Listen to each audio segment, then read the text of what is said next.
Can't you just tell me what you found, Doc? You need to see it to understand it. Understand what? The giant problem you have on your hands. I've got too many problems to count. Are you going to add to my list? Yes, and this will be your biggest, because this guy wasn't hit by a car. I literally found him in the road. A trail of blood was streaked on the pavement. It sure as hell looked like a car hit him. Plus, investigators found this guy's blood on the underside of the car that was abandoned down the road. Let me rephrase. This guy was definitely run over by a motor vehicle, but that's not what killed him.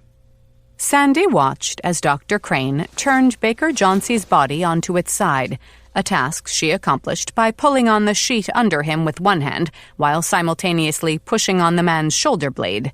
See this? Dr. Crane pointed to the back of Baker Johnsey's head. What? Sandy was half-looking through squinted eyes. The big black hole in his head? Yeah, I see it. The wound broke the skin and cratered the skull. I'm assuming skull fractures are common when people are hit by speeding cars? No. They're possible, but not common. The most common injury is femoral fracture, assuming the victim was standing when the vehicle struck them. In this case, he was not. No fractures anywhere on his body other than the skull. But back to your question. Depending on how the body reacts after being struck by the vehicle, many other injuries could follow. Usually internal organ damage and bleeding. Head injuries can occur if the victim is thrown upwards, sort of somersaulted, and collides with the windshield. That wasn't the case here, since there was no damage to the vehicle's windshield.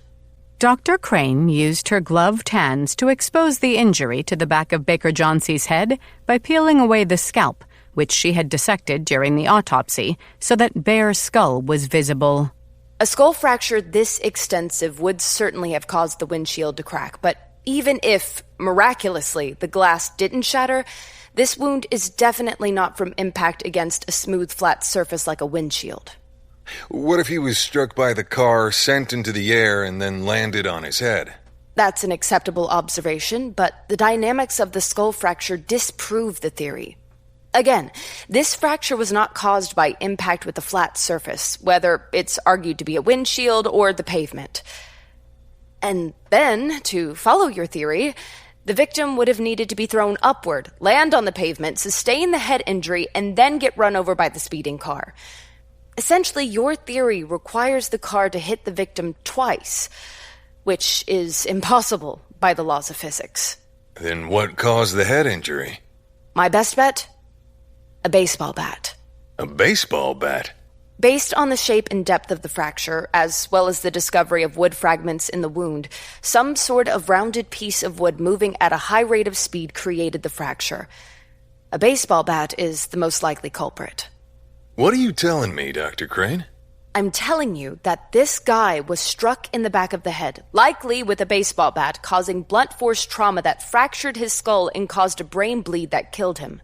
Then, after he was dead, he was run over by a car. My official opinion on cause of death will be blunt force trauma resulting in a fatal brain bleed. Manner of death? Homicide. Sandy ran his hand through his hair as he took in the news. All the other injuries I documented were caused post-mortem. After he was dead? Correct. Sandy ran his tongue along the inside of his lower lip as he considered his next move, and the one after that. I need you to sit on the autopsy findings for a while. Don't share them with anyone. Can you do that? I haven't even written up my report.